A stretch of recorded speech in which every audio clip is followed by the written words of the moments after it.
एक छोटा लड़का राजू अपने घर की छत पर गेंद खेलता है। नई गेंद को पाकर वो बहुत खुश है। गेंद को कभी इधर उछालता है तो कभी उधर उछालता है। गेंद अचानक छत पर से नीचे गिर जाती है।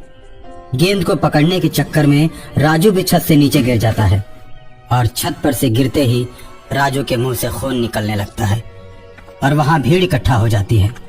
एम्बुलेंस के आते आते राजू दम तोड़ देता है। उसकी आत्मा उस गेंद में प्रवेश कर जाती है। कुछ दिन के बाद गेंद अपने आप राजू के दोस्त दीपू के पास पहुंच जाती है।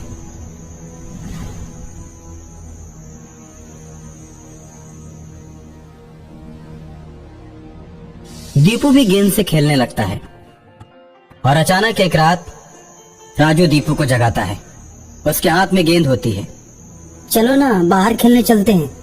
दीपू जब अपने मरे हुए दोस्त राजू को देखता है तो हक्का बक्का रह जाता है और कहता है, दोस्त तुम तो मर चुके हो, मेरे पास कैसे आ गए?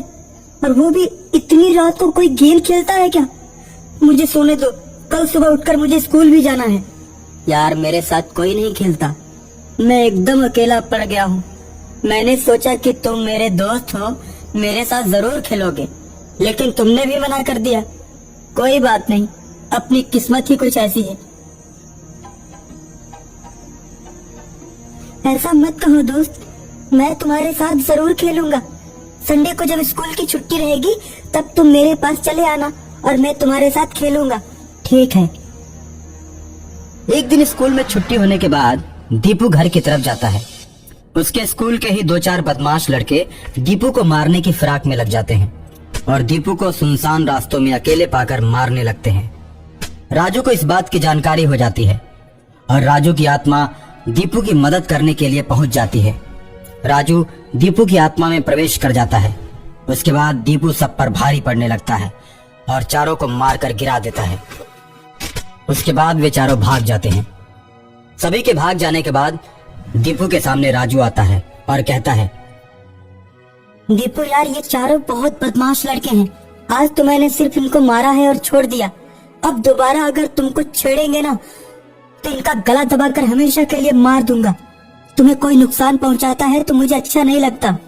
इसी तरह दोनों बातें करते हुए आगे बढ़ते हैं। कुछ देर में दीपू अपने घर आ जाता है और राजू की आत्मा गायब हो जाती है। अगले दिन फिर स्कूल में चारों लड़के मिलकर दीपू को खूब मारते हैं। दीपू अचेत हो जाता है। दीपू के पापा को जब इस बात की खबर होती है तो प्रधानाचार्य से शिकायत करके दीपू को हॉस्पिटल ले जाते हैं। डॉक्टर दीपू का इलाज करने लगता है। जब दीपू कमरे में अकेले होता है तो राजू आता है। यार तुम्हारी हालत देखकर मैं बहुत दुखी हूँ। तुम्हें जिसने मारा है ना उसे सजा जरूर मिलेगी, बस तुम ठीक हो जाओ। दोस्त राजू, उन लोगों ने मुझे बहुत मारा है, तुम ठीक हो जाओ दोस्त, उसके बाद मैं सबको देख लूंगा। उसके बाद दीपू धीरे धीरे ठीक होने लगता है और ठीक होने के बाद अपने मम्मी पापा के साथ घर आ जाता है। ए जी, अब तो दीपू को स्कूल भेजते हुए भी डर लगता है। स्कूल के लड़के बड़े बदमाश हैं। मैं तो कहती हूँ दीपू का एडमिशन किसी दूसरे स्कूल में करवा दीजिए। बड़ी मेहनत से मैंने उस स्कूल में दीपू का दाखिला करवाया है। वो शहर का सबसे नामी स्कूल है। अब तो उस स्कूल में जल्दी किसी बच्चे का एडमिशन भी नहीं होता। किसी के डर से आदमी पढ़ना छोड़ देगा? प्रधानाचार्य से मैंने शिकायत कर दी है कि अब दोबारा ऐसी घटना नहीं होगी। दीपू को स्कूल में कोई नहीं बोलेगा। टीचर इस बात पर ध्यान देंगे। तो फिर ठीक है, मैं आपका नाश्ता तैयार कर देती हूँ। आप दीपू को स्कूल तक छोड़ दीजिएगा, उसके बाद ही ऑफिस जाना और आते वक्त भी उसे अपने साथ ले आना। अकेला मत छोड़ना। और अगर आपको आते वक्त लेट हो जाए तो सिक्योरिटी से बोल देना। स्कूल की छुट्टी हो जाने के बाद वो दीपू को अपने साथ रखेंगे। ठीक है ठीक है। कुछ देर में नाश्ता तैयार हो जाता है और टिफिन लेकर दीपू और उसके पापा चल देते हैं। दीपू को स्कूल छोड़कर उसके पापा ऑफिस चले जाते हैं। दीपू जैसे ही स्कूल में बैठता है सभी लड़के उसे देखने लगते हैं। चारों शैतान लड़के प्रधानाचार्य के कहने के बाद भी नहीं सुधरते और स्कूल के बच्चों को मारते रहते हैं। एक दिन प्लेग्राउंड में दीपू के साथ चारों लड़के भी क्रिकेट खेलते हैं। चारों ग्राउंड में खेलते समय बाकी सभी लड़कों को तंग करते हैं और खेल खेल में बॉल से लड़कों को मारते हैं। राजू जब इस तरह की बात देखता है तो उसे बर्दाश्त नहीं होता। वो ग्राउंड में दीपू की आत्मा में प्रवेश करता है। दीपू बैटिंग करता है और उधर से बदमाश लड़के बॉलिंग करा रहे होते हैं। दीपू उनके बॉल पर बैट से करारा शॉट लगाता है।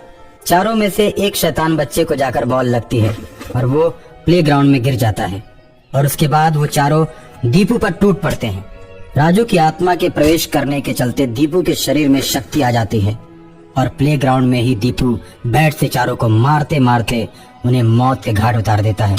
खेल देखने वाले सभी लोग आश्चर्य में पड़ जाते हैं।